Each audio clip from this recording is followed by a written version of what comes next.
This is what's happening with sports. It's becoming a big business way too early. They're capitalizing on the emotion of parents. PE class is failing everybody. And then there's this club sports. And if you don't play all year round, the coaches guilt you. Parents feel stuck and pressured. Middle population, which is the majority of kids, they're not getting fit. If you walk around the track too fast, a physical education teacher can be written up for heat exhaustion, for pushing the kid too hard.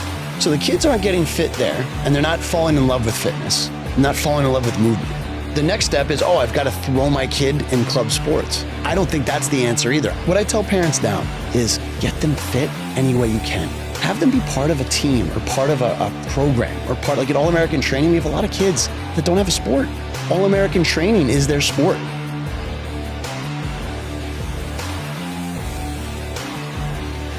Welcome back to POG. Today, I'm very excited. We have Cassidy and Alex from All American Training. Today, we're going to talk about all things family, football, sports, training.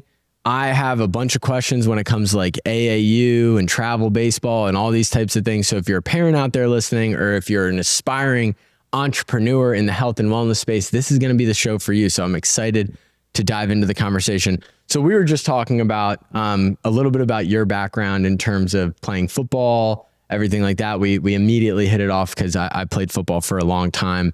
Talk me through that period of your life so everybody understands what got you to where you are today. Yeah, so I've been passionate about football and sports since I was a young kid. Mm-hmm. And one of the biggest things for me was it was an outlet. My parents were divorced. So I went back and forth from one parent to the other's house, and my one constant was sports. So I really gravitated towards football around 8th grade. Okay. And really excelled in football. And that was something where it became not only a passion, but an obsession. And as that happened, I started training harder. I started eating right. I started doing all the things outside of football to make myself better. Mm-hmm. And I became obsessed with being better. Mm-hmm. So I was fortunate. That I was able to get a scholarship to the University of Delaware, which is 1AA. Went, and it was like total culture shock for me. Mm-hmm. I came from a small school in New Jersey called Burnsville, New Jersey, graduated about 110 kids. Wow. So super, super small. And now I'm at this monster college.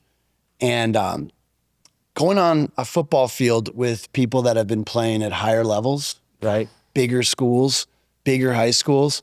Like, it was super intimidating to me to start. Mm-hmm. I'd never been around it. Yeah. I'd never been in a weight room that was equipped. I'd never been around this type of player. So there was a huge learning curve for me. On top of that, I wasn't mature enough. Yeah. And in that first semester, I basically partied too much. I had a girlfriend who got hit by a car and passed away. That's crazy. And it was super, super impactful in a long-term positive, but short-term negative. Yeah. Ended up leaving the school, went to Gettysburg College, Division III, and played out and had a bunch of fun. My final year, we went 0-9 up until our final game. And we won that football game. And that was the most fun I'd ever had on a football field. And that season was the most impactful season I ever had because half the team quit. Wow. What about for you? What was the journey to obviously getting into what was some of the passion and motivation? So I grew up as the youngest to a single mom, youngest of 4, single mom. And God bless her. Yeah. And now we have 4. And so I can understand that even more. And only I can't because I have a partner, right? Yeah. So really amazing. I never wanted for anything. We grew up very middle class.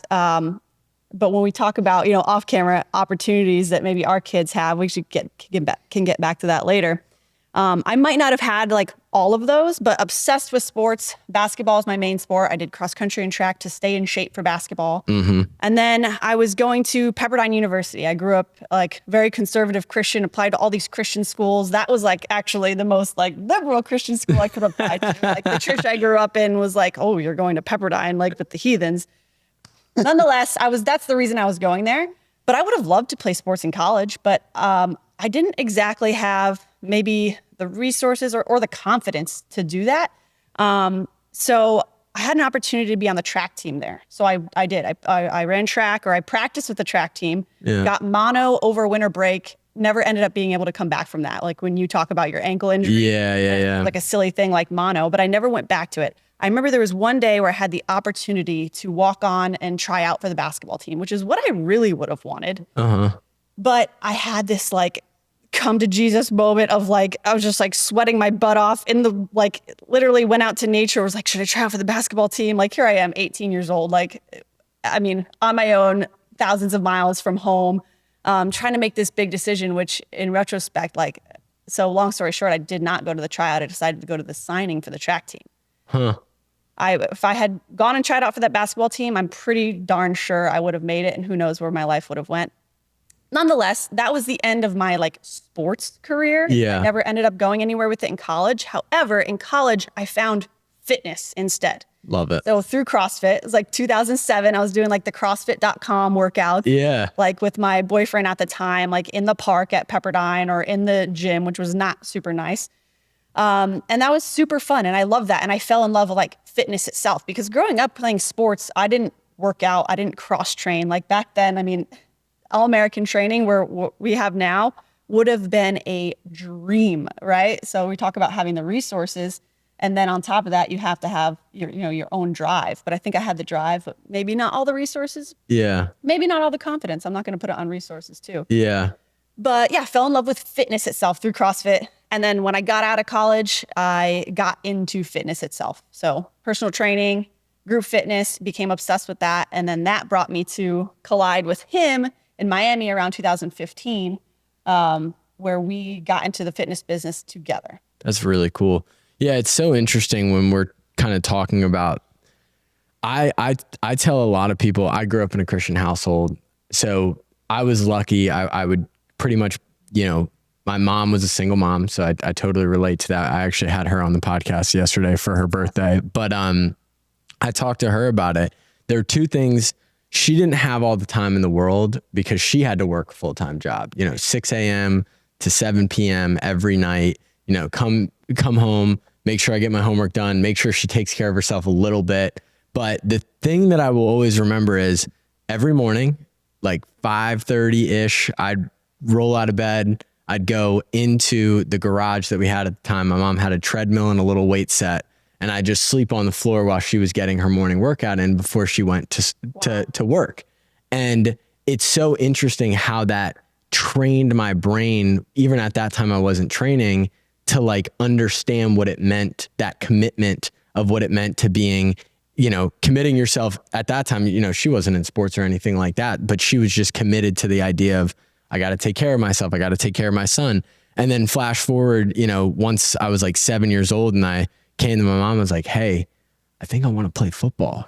She's terrified. She's like, are you sure? Why not baseball? Why not something a little less aggressive? But what that taught me at that time, number one, was team, like being around a team, being able to connect with people of all different races, backgrounds, everything like that, and being able to collaborate against one goal. I'm obviously super grateful for that, being in entrepreneurship, as I know you guys probably relate to.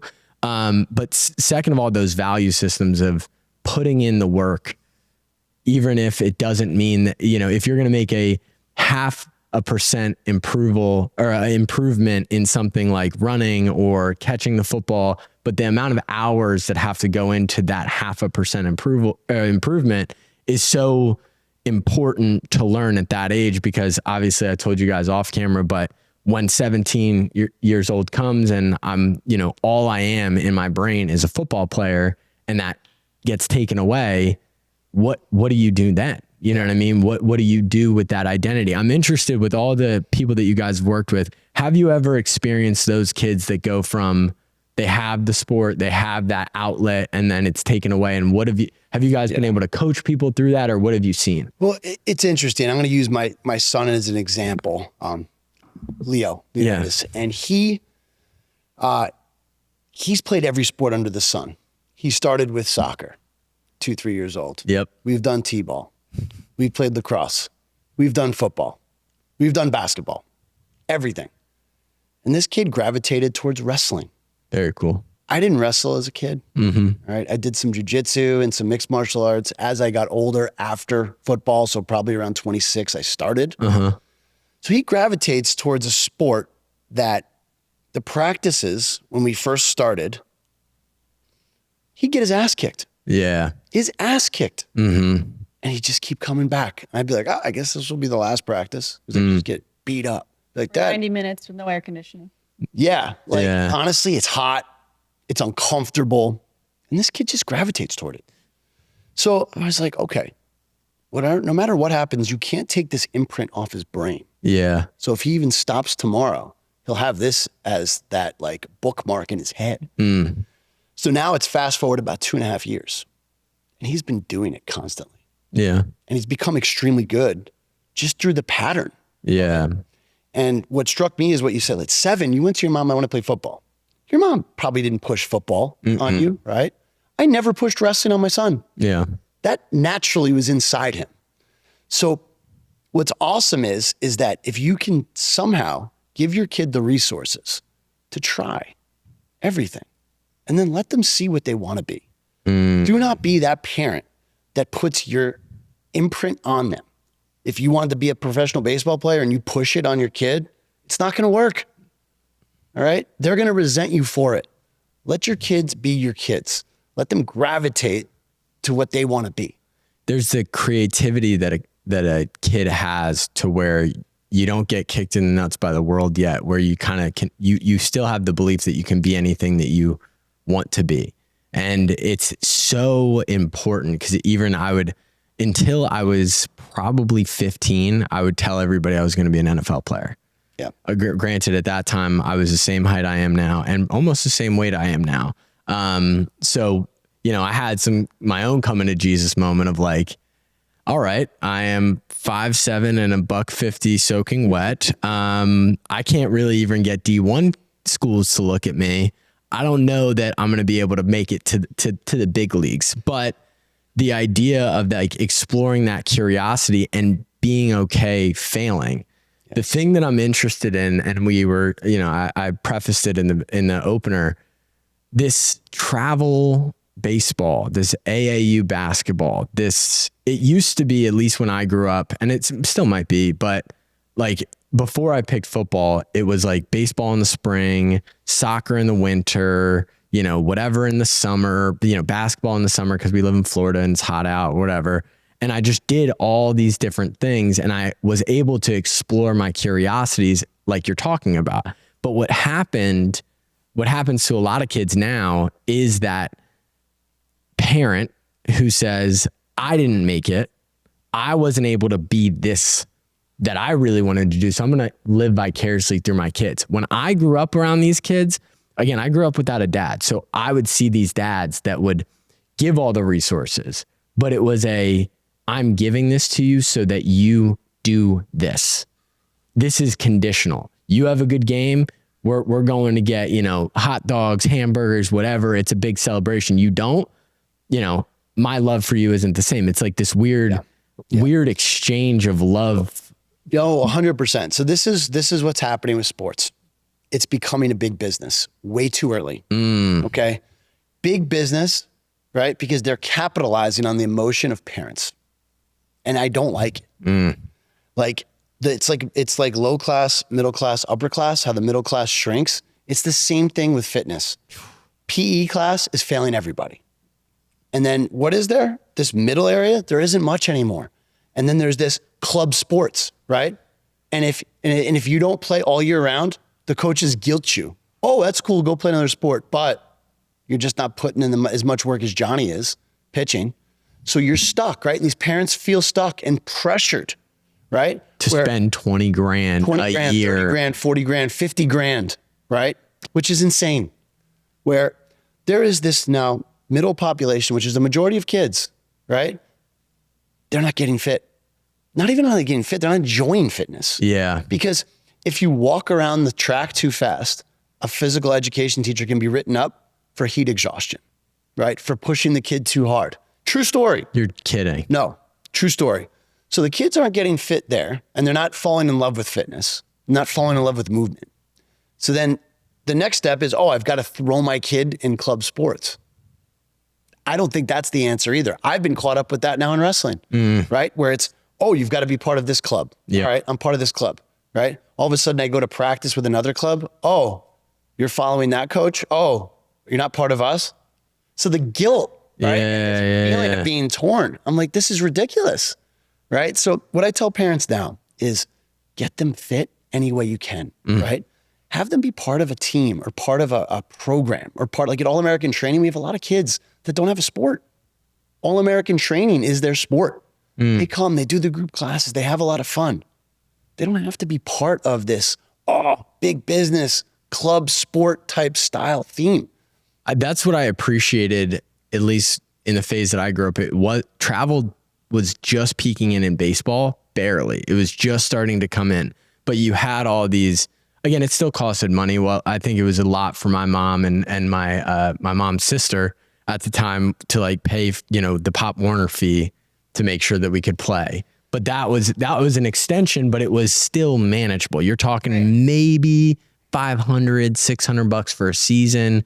Got to get them the gear, whatever. It's a couple $100 there. But now what you're saying, you just took out that, because if you do that, why are you doing it at all? Because you're not, spending the couple of $1,000s a month on the quarterback coach or the speed and agility coach or this guy or that guy. And what you guys have built is this all encompassing. Like, I wish when I was a kid, I had that outlet, especially after I lost sports, because like you were saying, I fell into the CrossFit world.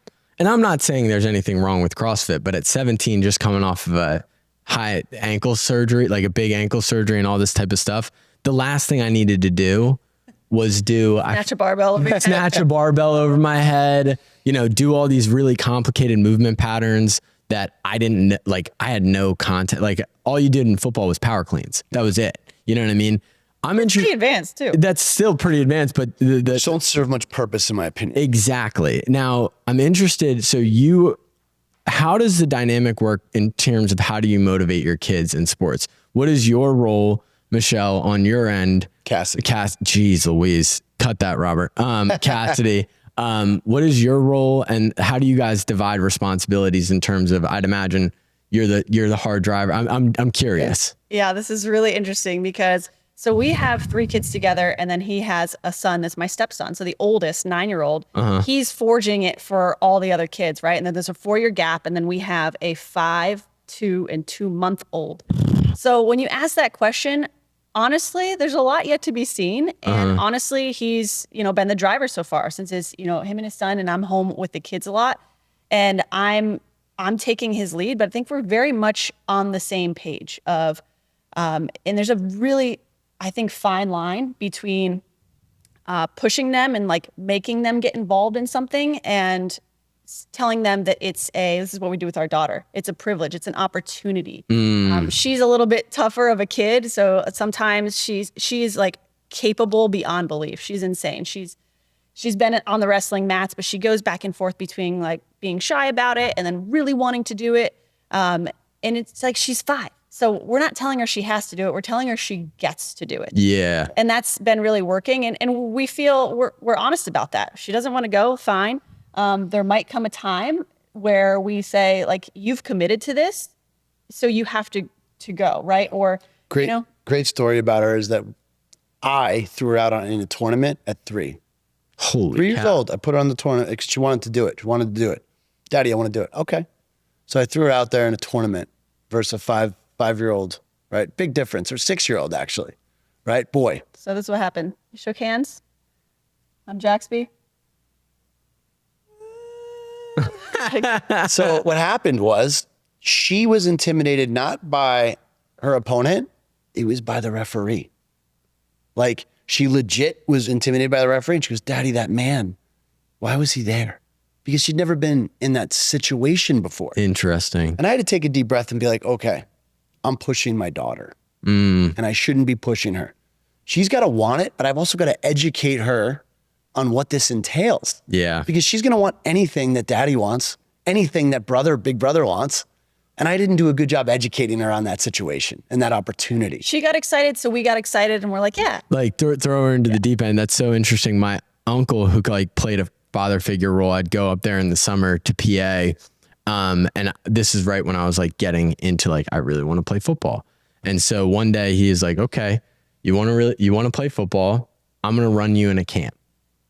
You're coming up here, because again, my mom, bless her heart, sometimes, she had enough to do. Yeah. So it was like the idea of also pushing me in like, hey, I really want to be great at this thing.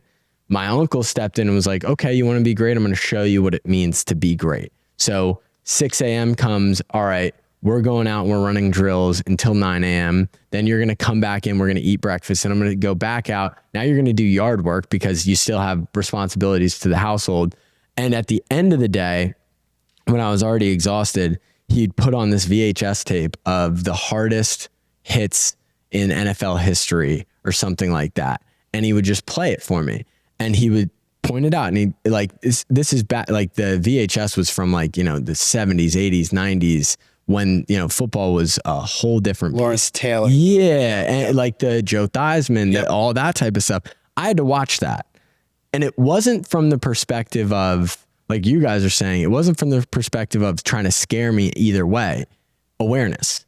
This is what you're signing up for. This is a big physical deal. You might be older and not be able to, I got a bum shoulder, I got a bum ankle. Like, you have to be prepared for the fact that you are making a sacrifice to do this.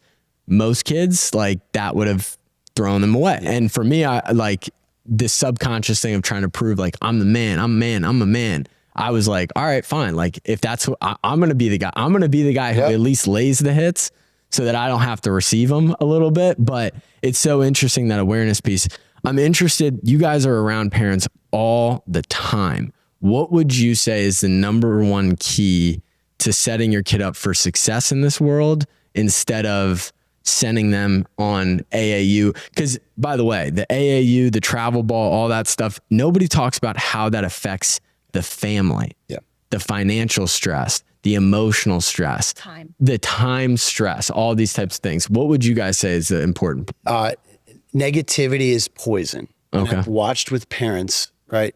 Oh, you could get hurt. Don't do this. Don't do that. Do it this way. They don't let their kids fail. And they're always framing up negativity, right? I see it all the time. And then they wonder why their kids sometimes are scared. The pressure gets to them. They're scared to try. They don't want to let their parents down. My son and I say it to each other every time before he steps on the mat. It's not about wins or losses. It's effort. That's it. I don't care. I don't care if you win. I don't care if you lose. You give me best effort. You give you best effort. That's what counts. Nothing else. Yeah. So I see these parents, they act differently. They say they don't, but when the kid wins or loses, there's a big difference, like we discussed, right? The hot dogs, the hamburgers, the rewards, right? Like, I have a wrestle to earn program with my son, right? But it has nothing to do with wins or losses. It has to do with effort. It has to do with practices. What's the? So he does X amount of practices, right? We have a savings account, okay? And he has it in a pie chart. And his pie chart, he's 9 years old. He invests in stocks. Very cool. He invests in savings. He has a checking account. He has a gifting account. He has a charity part of this, okay? And his last and final part that he loves is his birthday account. Love that. So then what's the, like, it's based on practices, effort. Explain that a little bit. So practices, basically, how many practices he decides to do, actually how many tournaments that he decides to enter in, right? And then he gets max effort bonuses. So like, that's sick. He goes against a kid who's like, there's kids that are just better, right? They've been practicing longer, they've been whatever. But if he like loses the match, but I'm like, Leo, what do you think? Yeah, Dad, I did everything I could. I give him a $50 max effort bonus. Sick. Right? So again, I want his mind way away from the wins and the losses. Yeah. Especially at 9. And this is the thing that parents lose focus on. There's kids before puberty and after puberty. There's kids that, how many people have gotten a scholarship to any school before puberty? None. 0. None. So why do all these parents put all this pressure on their kids before they hit puberty? Yeah. All they're doing is making their life heavy. As far as I know, you get one life. Let your kids be kids. Mm-hmm. It's the idea of like, the thing that I was grateful for, you told the story of going 0-8 and then winning that 9th game. And it was like the funnest, like the most fun that you had playing football. In middle school, I for some reason was a part of so many bad football teams throughout my career, like so many. And there was a point in my life where I was like, am I cursed here? Like, am I just going to be a part of like losing football teams like all the time? But it was the idea of once I hit high school and I went to a different program, and it was like the #1 program in North Carolina just for sports in general. And, you know, JV, we didn't lose a single game. You know, for 2.5 years, we had not lost a game until 2.5 years. We lost in the playoffs in the semi-state finals.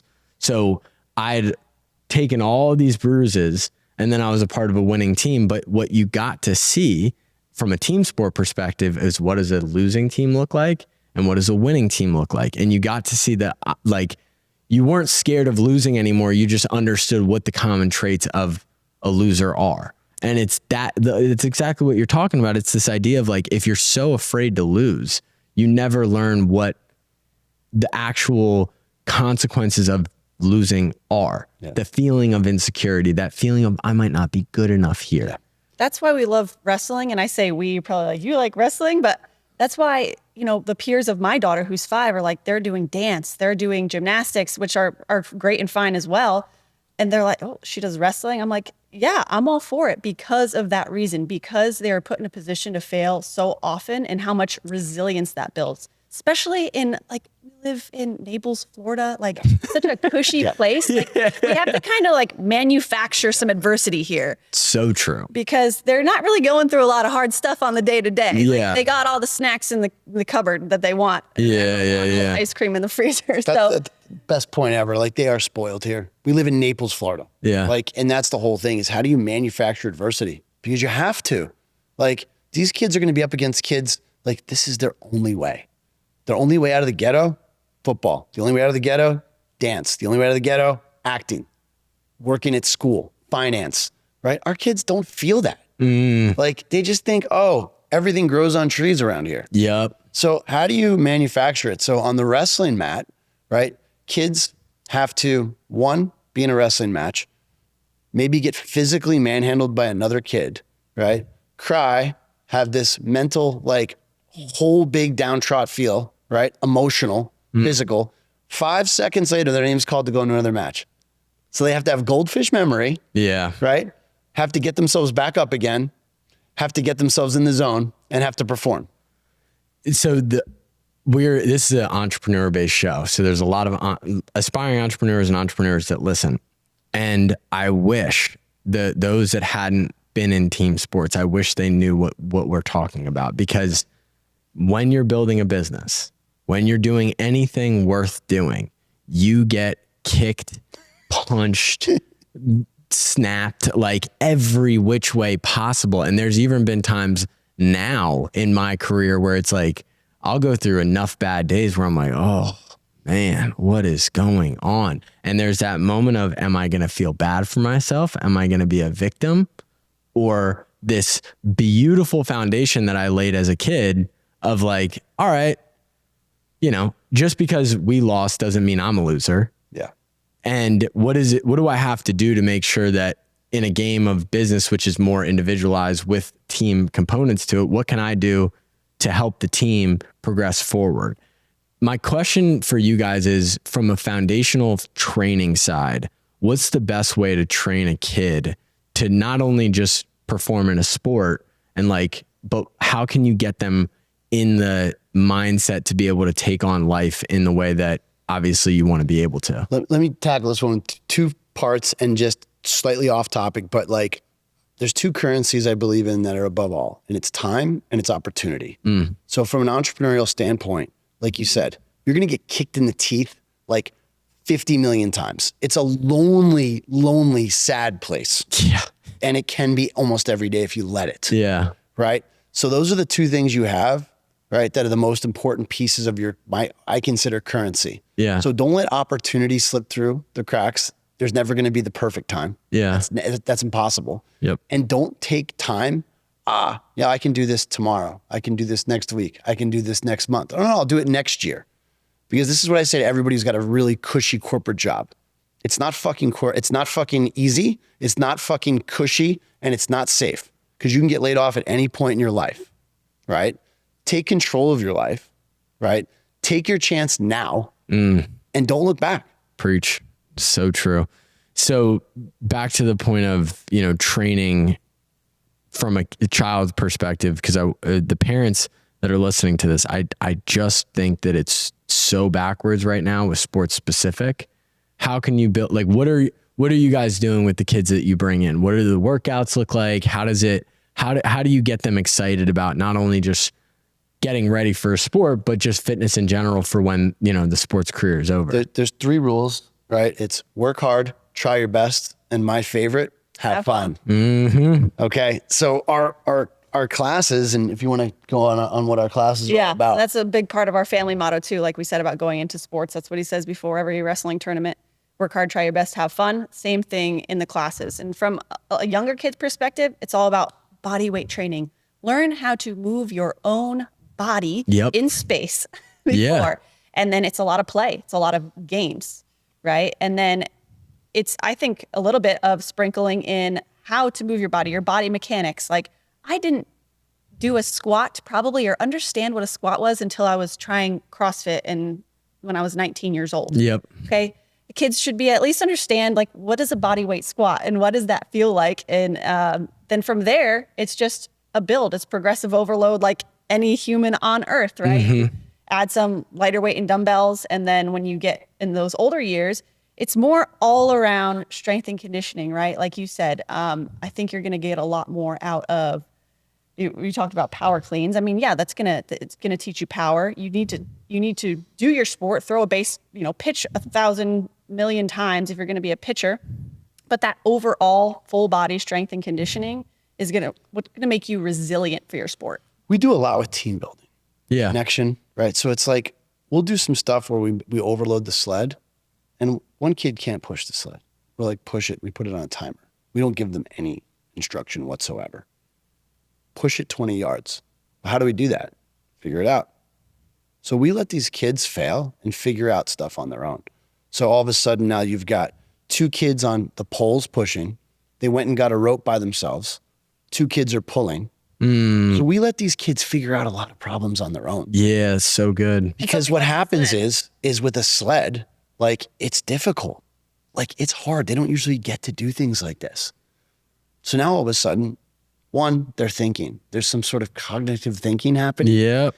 And they yell at each other. They get mad, but they're doing it together. Yeah. And people aren't just telling them what to do. There's too many sheep in this world. Kids are becoming sheep at 2, 3, and they're crying all the time. Why are they crying? Because they get attention. So they cry to mommy, cry to daddy all the time. So they cry, and they cry to coaches.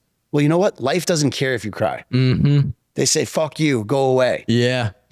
Goodbye, opportunity. Where's the kid who's not crying, who wants the opportunity? Yeah, we're going to take him. One of the funniest stories of my early, I had a single mom. So my mom had to really teach that masculine, hey, come on. You're around a bunch of women all the time. She has a bunch of women friends. But one specific, me and my cousin were playing, we were doing drills in the backyard, and we were doing, I'm blanking on it, but Oklahoma drills. Yes. But we had the plastic, you guys remember the plastic helmet? Yeah. Nothing. It's probably worse. Yeah. The Halloween costume. Yeah.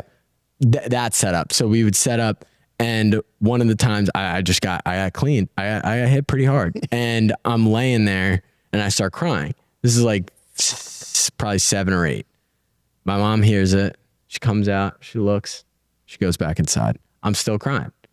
Comes back out 5 minutes later, looks, goes back inside. Does that for 20 minutes. And I didn't stop crying. Obviously there was no bones sticking out. It wasn't that situation. Yep. But it was this moment of, I cried myself out. I go, okay, nobody's coming to save me right now. No. So I get up and what am I going to do now? I want to get that taste out of my mouth. So let's go again. And then you train that mindset of like, nobody's coming to save you. Because in real life, nobody's coming to save you. And parents, and again, I'm not a parent. I don't understand like the nuances of it, but I feel like there's a lot of problem solving parents. They don't want to hear the crying. So like, here's the snack. Just get out of my face, please. Like, stop crying. Like, what happens with parenting too is one, now that I'm a father of 4, you can lose yourself. You lose your identity. Yeah. Right. And then you forget who you are. Through that process, you start to like see, okay, you feel important, right? Because you're a parent. But my belief is all parents think they're more important than they really are. Yeah. Right. And then all of a sudden they're figuring out all of these problems for their kids. And you know what they're forgetting? How to figure out their own problems, how to fix themselves. Ain't that the truth? Because I heard something the other day. It's like a lot of people are like self-obsessed over, you have 2 types of people, the people that ignore all their personal problems and try to solve the world's problems. And then you have the opposite, somebody that just dwells on their own personal problems and can never, care enough about whether their mission, their family, or like in some capacities, like spirituality, trying to solve the meaning of life. Like just these problems that take you out of your own head and start to think about the bigger picture. But what you're saying is exactly right. I think most parents lean on the side of, I can solve a 6-year-old's problems. That's super simple. But why do I look in the mirror and I don't like myself? Why am I in this situation? What parents do is they believe that their kids' problems are bigger than their own, and they put their kids' problems first. They never solve their own. And a big part of what we're doing with All American right now, All American Training, is we're doing an All American Parents Program. Group fitness, the only way you can get in is if you're a parent, right? Sick. We already do tons of scholastic with the kids. Now we want parents to work on themselves. We want them to take that 1 hour, right? It's all about you. It's all about getting better. Yeah. It's all about my child has never said to me one time, Dad, I hope you win. He goes, I hope you try. Because it's like, kids don't care if you win. Yeah. But like when you're barking orders at them all the time, do this, do that, do this. Are you doing it? Are you showing them? Leadership. That's kind of what we're bleeding into. It's like the idea of leadership is not being you're going to do this. And the way to lead is through the personal development of yourself that speaks for itself to your kids, to your employees, to the people around you. I'm curious, 4 kids, wrestling, business, how are you guys taking care of yourself? You guys are both fit. Like, what are you guys doing? So there's been a big shift, I'd say, in the last 6 months where both, and correct me if I'm wrong, her and I were living so much, like I said, in the negative. Like, oh, I'm so tired. Oh, the kids they're hungry. They're cranky. Cash just pooped their pants. There's traffic. The car there's no gas. We need money. And it was like, if you let yourself stay there, you're going to stay there. Right. And for me, it was interesting. Our last baby, his name's Rockland George Nicholas, nickname is Rocky. We do home births. And for me, it really hit me when Cassidy wanted to not know the gender before the baby. Okay. And I was cool with it, but I really wasn't cool with it. I wanted to know so bad. Yeah. But I was like, I got to respect it. Right. I got to respect it. So we get to the point, we go through the home births. My wife is honestly my hero and the biggest badass I know. That is badass, by the way. 3 home births, no medication, and every time she's done it, she's like, I don't know if there's a better or worse, but she's made it look smoother and more beautiful, where I don't even understand that as a man. Practice. Yes. So the baby comes out. We have 2 daughters together, and I have a son with another woman, right? So the baby comes out, and she puts it right on her chest. I don't know if it's a boy or a girl. My heart's pounding. Yeah. I already have a boy. I've got 2 girls. I'd be lying if I didn't just say to you, I want another boy, right? And it was like, I think she took about 4 to 5 minutes. Those were a long 4 to 5 minutes for me. And then she pulls the baby off. It's a boy. The joy on her face, the joy on my face. But what it did for me, right? I realized I'm always in the negative. And I don't know why I thought that right then, but I'm like, life is a gift. This baby is a gift. Let's just be positive going forward. Like, I'm not letting people around me, because I didn't realize how many people around me are just negative. Yeah. When they talk in just like conversation, oh man, did you get caught in that traffic yesterday? Oh, gosh, the school with the teachers these days, whatever it is, people trend to like, bring you into this shitty conversation. What you're talking about, and I've obsessed over this idea, is this concept of filling the void. And what social media has created, and what, our general instinct because of social media, is to fixate on the negative, because you get the story of something happening 6,000 miles away that you have nothing to do with, but it's supremely negative. But because we're in such a globalized world now, where all information is so present all the time, you have this fixation to, number one, fill the void. Because what is the hardest problem to solve? It's the problem inside of you. It's the idea of, why do I float to negativity when there's so much good? There's so much positive. We live in Naples, Florida, X, Y, and Z, all this different stuff. But what it is, and I've even recently really started to try to rewire this. It's the idea of silence is bad. And I would rather talk about somebody else's problems, the world's problems, my own problems, than sit there and have conversations of like pushing myself outside of my boundaries. Like, it's even funny where you can just like come up with like a funny prompt where you're just like, I asked my buddy, one of our employees this, I go, we're driving, and in business, there's always problems. So yeah, all your conversations could be, what's wrong? Yeah. And I was like, you know what?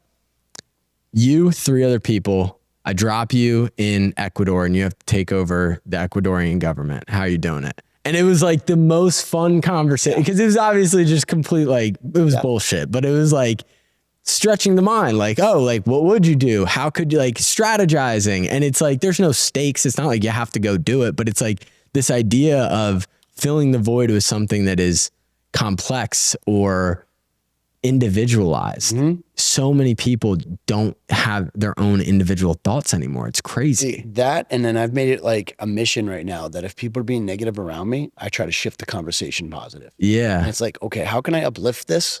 Because nobody is getting better from this conversation. Nobody is feeling better. Your vibe's going down. So why are we having it? And I've learned this, like, now as I've gotten older, people just love problems, right? But I don't have that many conversations, especially in Naples right now, with people that are like, yeah, this is a great idea. Yes, I'm getting after it. Yes, I'm doing what I want to do. I don't have that very much. And I'm starving for it, because people just don't seem to want to have those conversations. I read 0 to 1 by Peter Thiel, and it describes this matrix of the way that people think. So there's pessimistic people and there's optimistic people. And then there's defined people and there's undefined people. So there's this 4-quadrant box where you have definite pessimist. So they know things are going to be bad and they know exactly how things are going to be bad. Those types of people, they save all their money, they prepare for a rainy day all the time, and they might be rich as shit, but they never enjoy it because they're so focused on the bad thing that's coming. Then you have the pessimistic, undefined person, where all you know things are going to be bad. You have no idea why things are going to be bad. And those people just give up hope. Those people are in crazy debt. They don't care. They escape through alcohol. They escape through all the different vices in the world. And they've just given up because they don't know why things are so bad, but they just know that they are going to be bad. Then you have these other 2 quadrants, the definite optimist. I know where I'm going and I know it's going to be good. That is the quadrant that I'm trying to train myself to just live in. Create a plan. Even if the plan changes, it's okay. Yep. But at least I have a plan and I know where I want to go and I know it's going to be good. Because we talked about it on the podcast a lot. I think you can create your own environment, 100%. Your own reality. 100%. You want something, it's a matter of not only just dreaming it, but it's doing the work of if this is who I want to be, what do I have to do today to become that person? 100%. And nobody thinks like that anymore. So my tattoo is is you have to kill the man who you are today to become the man you want to be. That's so good. And it's important because I can forget that. Yeah. And I have to look down. Yeah. Look at it. Yeah. The other part is this is a lion for my son. And then this is my daughter. And when things get really scary, I look at this and I laugh because life doesn't have to be that serious. Preach. That's really good. So you guys are in a really cool transition with the business. You guys are going all in on All American Training. What can people look forward to, especially here in Naples? Because again, if I had what you guys provided now, like back then when I was either a kid or for my mom, like it's so necessary. And I think in this area specifically, there's no real good, you got Smash, which I appreciate Smash. I think it's a good, traditional Globo gym. LA Fitness is LA Fitness. Yeah. What are you guys doing? And what are you guys doing in the market as a whole for the space and fitness in Naples?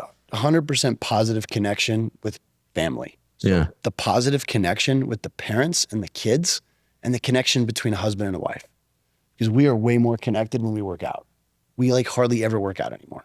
But even if it's a 15-minute workout, we love kettlebells. And if we're in unison with kettlebells, I just feel connected to her. And we don't do it enough. Yeah. The facts are your life, my life, we just don't do it like we used to. And I started to grow away from fitness. I didn't like it anymore. It's something I used to love. And then I realized it's because I was letting all the negativity and everything get in. So what we're offering right now and what we're doing is parents connecting with parents, other parents also, kids connecting with their parents, watching their parents. Hey, where are you going? I'm going All American. Okay, I'm going later. Or we have classes where they can be working out at the same time. And it's this connection because I think families, it's old school, but how many families have dinners together? What do they do anymore together? It's feed a tablet to your kid. Now you don't have to deal with them anymore, right? And then you wonder why your kids are misbehaving. Is it you or is it them? They don't know any better. It really comes down to leading by example. That's why it's this family atmosphere, scholastics, partners, parents. And the way I see it, there's a couple of reasons to train as parents, for yourself and for them, right? For them to see you lead by example, but you got to do it for yourself. You asked earlier, what do we do for ourselves? Honestly, training and working out is a huge part of that. And I don't mean huge, like a huge time commitment. It's efficient, it's fast, but we love to go on vacation, just the two of us once a year, but we're in the thick of it with little kids, but it's those little things, those little habits you could stack, a few times a week that have a huge impact. And for us, that's fitness and that's All American Training. And you got to do it for yourself. And then like you said with your mom, I love that, seeing her on the treadmill and remembering that made me so happy. Yeah. It makes me think, I hope my kids are seeing, mine are really little right now, but I hope that they join in because they've been seeing me from day one, training and leading by example. So it's like we talked about with club sports, you're driving your kid to the sport, but then you set up your chair and you watch them and you have your snacks and you're maybe scrolling your phone and you're telling them to work harder. You're telling them that they need to try harder. But do they ever see you give effort? Do they ever see you work hard physically? I heard this quote recently: resilience is a muscle that needs to be flexed. Damn. Yeah. And that's good. When it comes to training, training's a really easy way to flex that resilience muscle. Working hard in and of itself has a huge impact on yourself and on your kids if they're watching you. And then like we talked about with entrepreneurship, failing, that's have resilience to try you tried 100 times to try 101 times after failing. That is flexing your resilience muscle. And that's what we try to do at All American Training. I think something that I've been thinking about a lot recently, both in business and, training, I've been in this since after football. I was kind of lost my way fitness wise, but a few years ago, I picked up endurance sports. Endurance sports are so just the philosophy that goes into building an endurance body, actually being able to handle, 50 miles or handling these big races that I train for. But this also idea, when I started that, starting over, the idea of starting over is what everybody is terrified of. Why don't people go to the gym when they're out of shape? Because they're staring up a mountain. They're staring up this whole mountain. Why do people stay in a relationship that isn't healthy for them anymore? Because the fear of starting over. Why do so many entrepreneurs die with their first idea? Because they're terrified of starting over. So the ability in fitness to be able to start over and be okay with the fact that I am out of shape right now. I got myself into this situation. All right. What do I have to do? Who do I have to become? A story on that. I lost my way in fitness, and around 22, right when I was thinking about, okay, what do I want to do next? I took 3 months and I didn't do, because I was, doing like hitting arms, shoulders, and back and chest. And that was my that was my 4-day weight routine. And obviously your body hurts all the time because you're not doing anything positive for it. You're not doing any cardio. And talking about what you're saying, being able to move your body, I decided I was going to get into yoga. So for 3 months, I did no strength training. I walked all the time, and I did yoga twice a day, every day for 3 months, nothing else. What that taught me from a physical side is actually knowing how your body's supposed to move, building core strength, building stability muscles, building these things that are the foundation to then build a great, physique, fitness, all these types of things. But that foundation, how do you guys train that in the parents to come through, and then in the kids? Obviously you talked about body weight stuff for the kids, but what about for the parents? So like you touched on endurance sports, and we've both done a ton of endurance sports, 24-hour races, 48-hour races. Sick. Supported. And like, I try to tell parents just to begin. Yeah. Like, you don't have to be like, my biggest heroes are the parents, like the single moms and parents that just try. Like, just come to a class. Yeah. Try a class. Like, we have different levels for everybody. So you can work out in the same group fitness, right? Our standard is 8 stations, 40 seconds active, 20 seconds rest. Let's just take a push-up. There's 3 levels to a push-up. You can hold a plank or be on your knees or do a regular push-up, right? 40 seconds. And if you get tired, you just go to your knees. The person next to you, because we usually partner up, right? They can be going ham. But both people are getting that energy of trying. And that's it. Yeah. Like, let's not overcomplicate the world. Yeah. We learn a lot from our kids because they're pure, right? They're pure. They're not tainted by this. I don't even know if it's reality anymore of what this world is. So it's like they go into the world of all this negativity. They go into this world of where nobody wants to try anymore because there's all this criticism and noise. I tell Leo all the time, love the boos. If people are booing you, you're doing something right.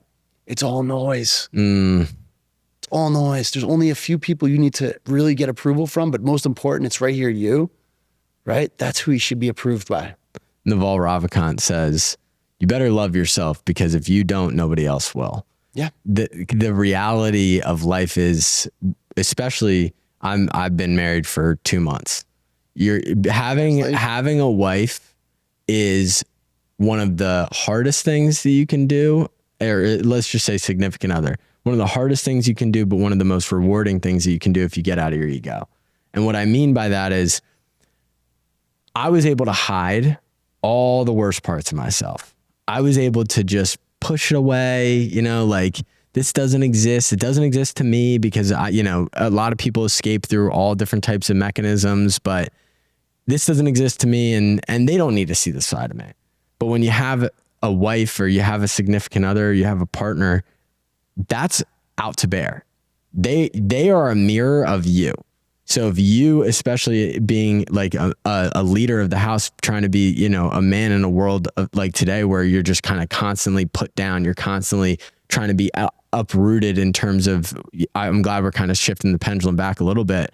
But the idea of being okay that I'm not who I want to be today, they know that, but then not, escaping that reality, but just, again, one little step. What can I do today that'll make me the version of myself that I want to be? And there's a fine line between being cocky and being proud of who you are. Yeah. Right. And it's very hard to find it. But like, you should be confident. You should be proud. Right. And you should be that person, because if you're not, you're going to get stomped out, period. Cockiness and being confident, I think, has to do with the work.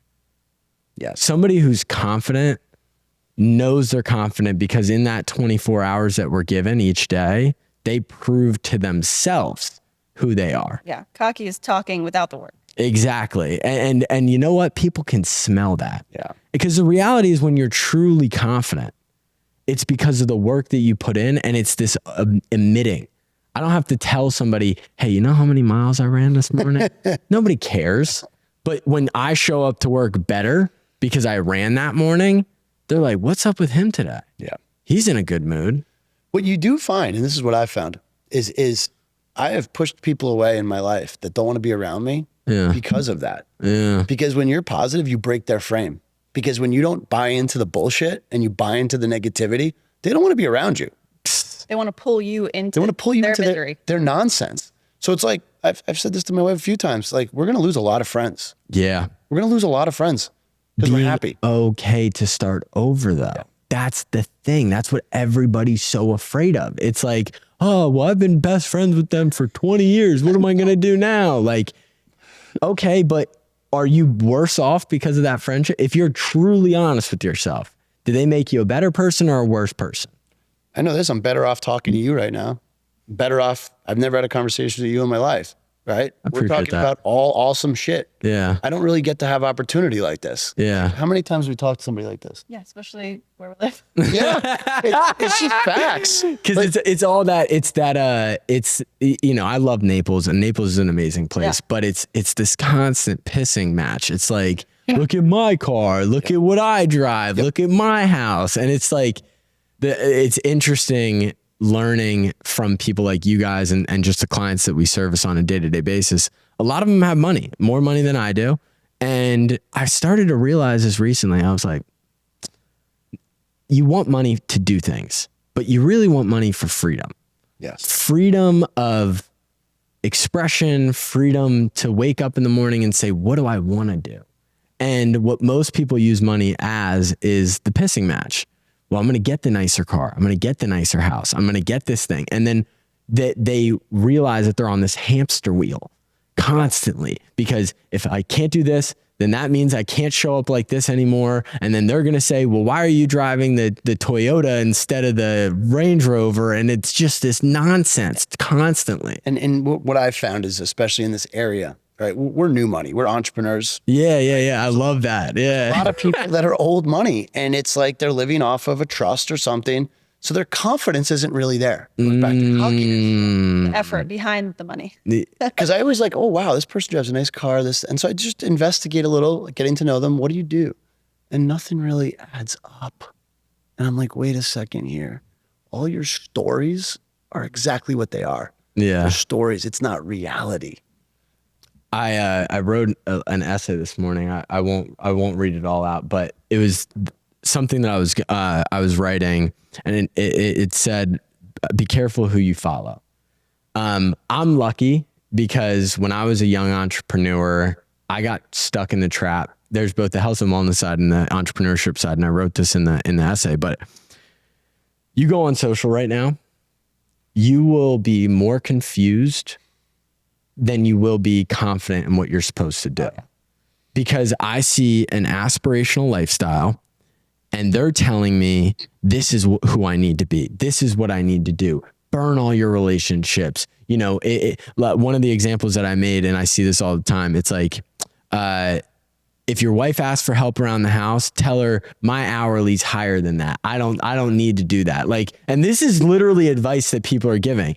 I would be a worshiper of that advice at a certain point when I was younger, before I knew anything.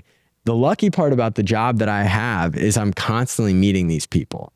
And then you realize the guy that tells you to cut out all the vices in your life and you know, that drinking's bad and this is bad, that's the same guy that's out drinking 3 martinis at 11:30 at night on a Tuesday. Yep. The guy that tells you that you need to burn all the relationships in your life, and if you have to, you know, burn a friendship, or if you have to do this to get ahead, do it. That's the same person that would trade half their wealth to have somebody that genuinely cares about them. Yeah. If If I have to wake up and watch another like reel of someone saying, oh, I wake up at 3 a.m. to do my cold plunge and I do this and I eat my granola and shut the fuck up. Yeah. Dude. I'm sick of it. Like, I don't care. Yeah. Cool. Yeah. Like, I don't know if you're bullshitting or not. All I know is a lot of this is all manufactured nonsense. There's only one life I care about, and it's her and I. Exactly. Period. Exactly. The problem with, and this is why we built this show, is because everybody is an individual. We've all gone through completely different lives. We've all experienced different things. And the beautiful part about social media is you have this power of possibility. You see what's possible. But I promise you, just because so-and-so is telling you to get up at 4 o'clock in the morning and that's the way to be successful. I literally wrote it in my essay. I was like, the person that tells you that you have to get up at 4 o'clock in the morning and that's the only way you can be rich. That's bullshit. That's bullshit. I know it's plenty of people that wake up at noon, but that's because they were up until 3 o'clock in the morning that night before getting work done. For me, I like getting up in the morning. Yep. That's something I like to do, but it's not I've done this in both ways. I got up at 4 o'clock in the morning because social media told me. Yeah. Even if I went to bed at 11, and I'd be like, oh, I'm such a hard worker. I'm such a good entrepreneur. And then I have the days like today where I woke up without an alarm because I went to bed early and I woke up and I was like, what do I want to do right now? I like my mornings because it's uninterrupted. It's all these types of things. It's not, but that might not work. Exactly. It's not always productive, right? Exactly. So like, I love late nights. That's when I get my best ideas. Sometimes I get up early. Sometimes I sleep late. Like the other day I slept till like 9 o'clock, 9:30. And I was like, I felt great. And I'm like, and I looked at her, I'm like, I feel great today. Like I had no stress that I woke up at 9:30. She got the kids up. She got everything going. I slept. And you know what? We have a connection. We're building a better connection over how many years of marriage now? 26. 26. I was going to say 2019, but yeah. No. So yeah, we've got about, 10 years together. Yeah, 10 years together. Yeah. Like we're just still getting started. Like, and we're reinventing ourselves. Like you fall in love with a person at a certain year, right? In a certain time.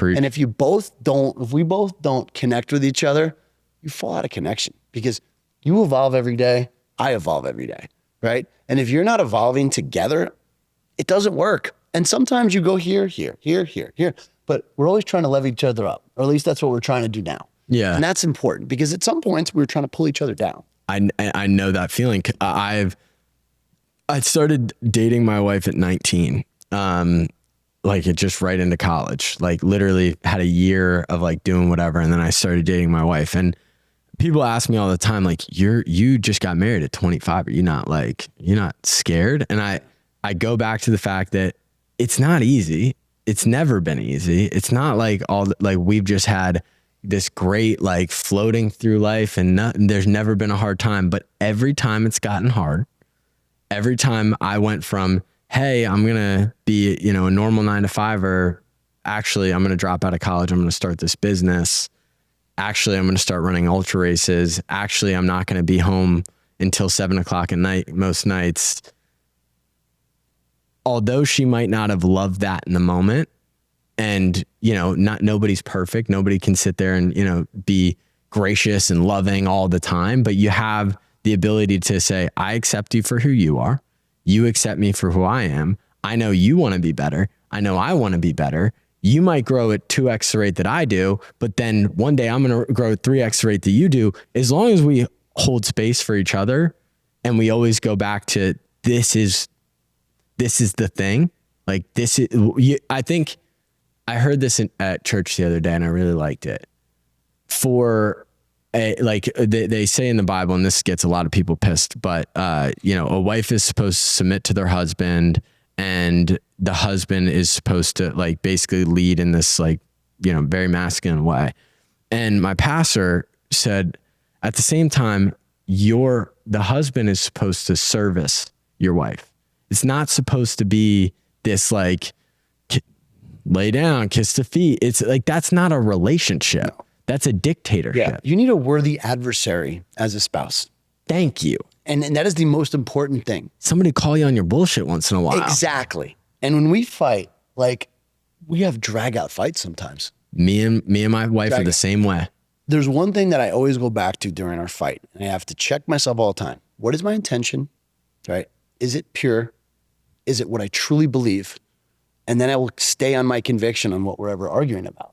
Yeah, and ending on a positive, I think is really important, because when we get in a fight, I turn into it's hard for me to flip the switch back. And he does a really good job at making us flip that switch back. Yeah. Because we know that we're going to be better for that conversation. Even if it might have felt really yucky and terrible, we're going to be better coming out of it if we can just end on a positive, because we know that wasn't a marriage ending conversation, even though we wanted to maybe say that in the moment. Yep. Yeah. Getting past that and ending with a positive, and knowing that those hard conversations and that conflict makes you stronger. So I'm the type, obviously, my dad was I had a lot of trauma or whatever. My wife, on the other hand, all American family, 2 parents, great household, whatever. I'm the blow it up type of guy. Yeah. I'm sitting there and I'm like, she says the wrong thing, I'm out of here. I'm not doing this shit anymore. And there's 2 things. And again, I'm brand new. So if I look back on this and like, you thought, but at least what I'm working on now, most of the times I get into fights for my pride's sake, for the fact that I don't want to admit that I'm wrong, or I don't want to admit that I've done something that has hurt somebody else. I don't want to be that person, because it's not who I identify with, but then I don't think that has any actual, I don't know, like consequences. Yeah. And the second one is what you're talking about. My wife will stop me if we're ever on a phone call and things are getting heated, and I'm trying to hang up, and she'll be like, I love you. Bye.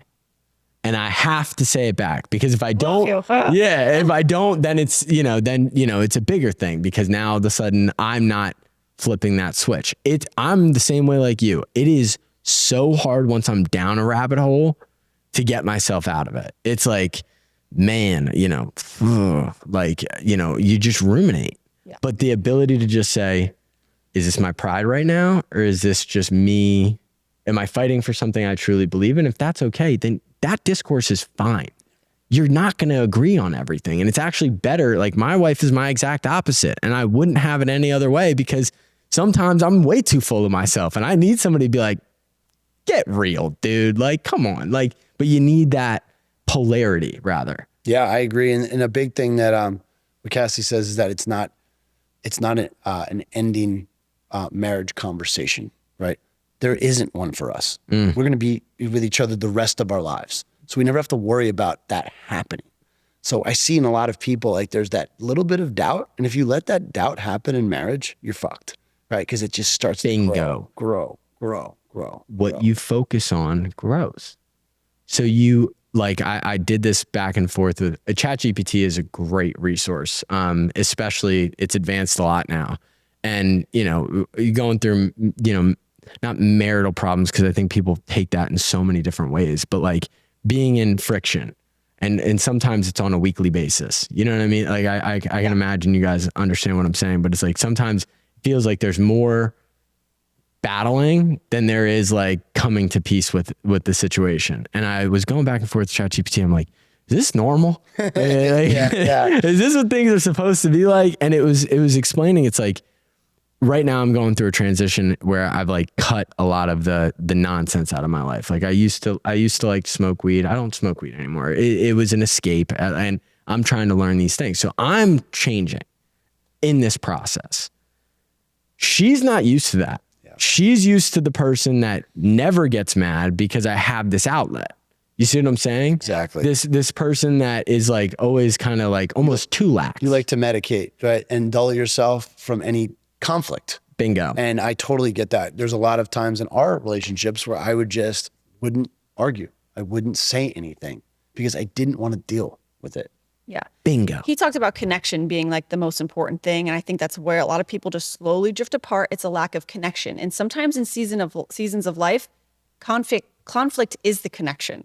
Like we're in the thick of it right now with 4 kids, a lot of them really little. And so it's just hard. Like I always remind him, I'm like, 10, 20 years from now, we're sitting on a beach or whatever. We're not retire on the beach type of people. We already live on the beach. Building more businesses. Yeah. Makes us happy. Yeah, exactly. But, I zoom myself out there and be like, we're going to look back at that time and be like, damn, that was hard. Yeah. And I'm grateful for it. Yeah. Yeah. The days are long, the years are short. And it's so true. True. Yeah. I think the reframe that I've been going through is everybody's working for happiness.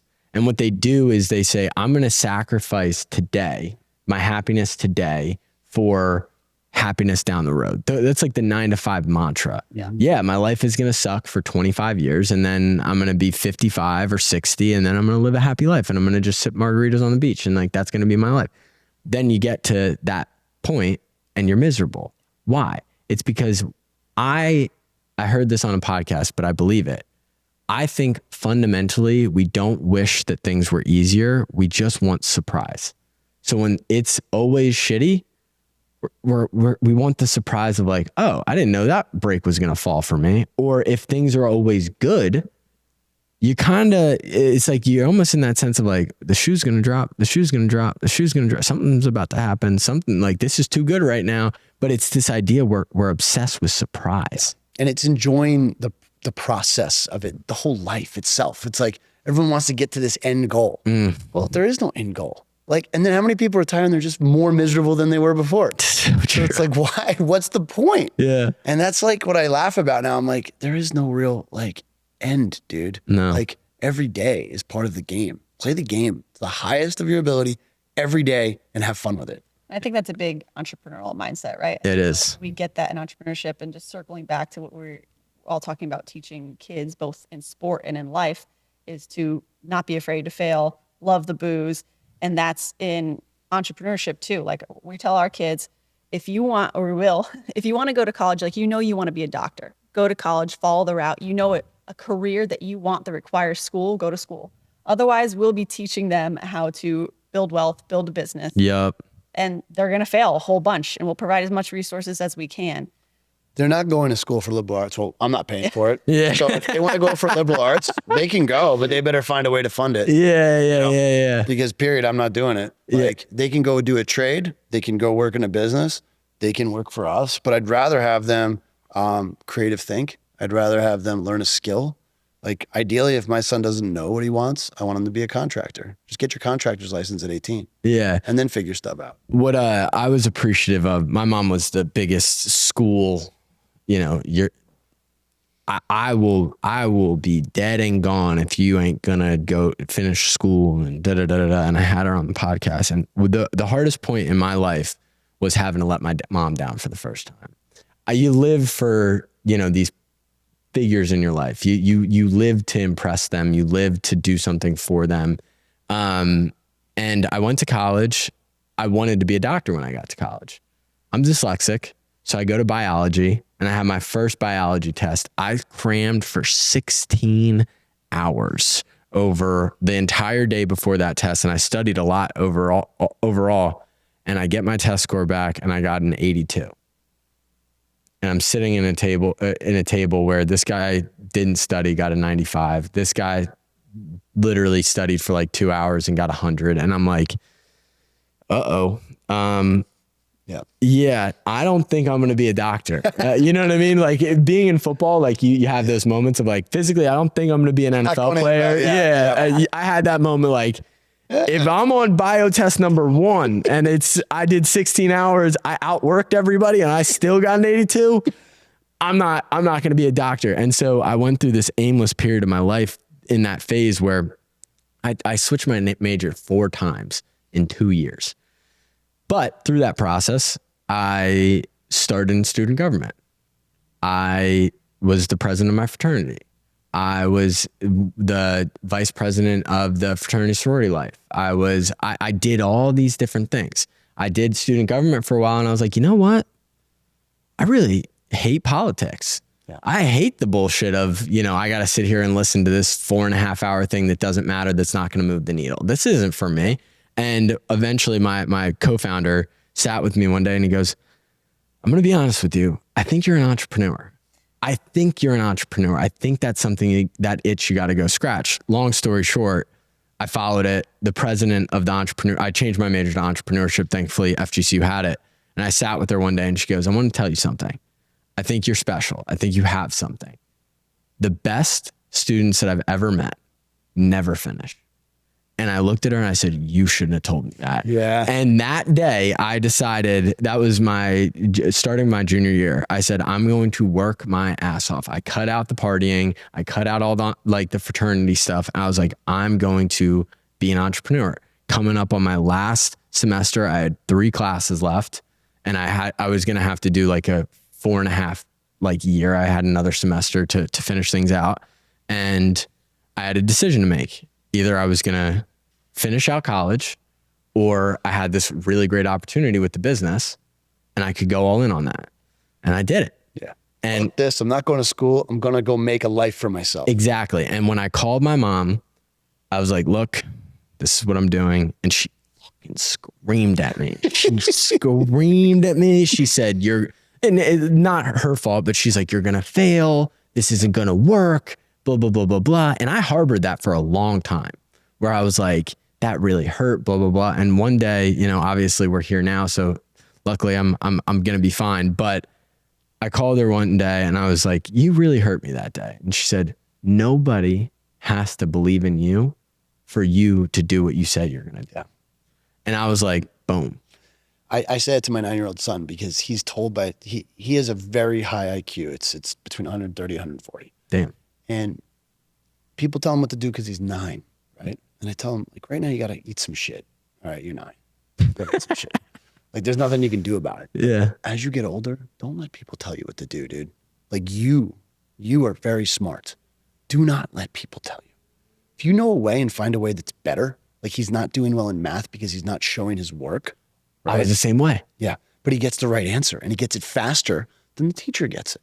She's mad because he's not doing it the right way. What's the right way? Math doesn't lie, right? He's not guessing every time. No. So stop punishing the kid. Yeah. Doesn't make any sense. Yeah, we could do a whole nother podcast on the teaching system. So that whole thing, I'm like, Leo, I go, this whole thing sometimes is designed against you, right? Nobody knows what they're doing in this world, dude. Nobody. So just keep doing what you're doing. And I promise you, people will follow you. And if they don't, who cares? Damn. I love this podcast. Seriously, this is a badass show. Anything that we missed from just a business side that you guys want to touch on, the floor is yours. I want to hear what you guys got going on. How can people support you? Yeah. So All American Training, it's for kids anywhere from 4 years old to parents that are 90 years old. Sick. Right? Little secret, little coming soon is All American Longevity is going to be launching. So we're basically about a whole triangle, okay? Training, fitness, all right, that's one. Nutrition is another. Hormone therapy and rejuvenation. If you hit all 3, you're rock solid. If you hit just a little bit of all 3, you're rock solid, all right? But try to do all 3 because especially as you get older as a parent, you're not pouring into yourself the way you used to pour into yourself, right? So try to do a little bit of each one. Yeah. A lot of people will max out on like nutrition because they don't work out anymore and they don't get anywhere. And then some people think they can just take a magic pill and that doesn't work. Do a little bit of all 3. Yeah. I love that. You guys check them out.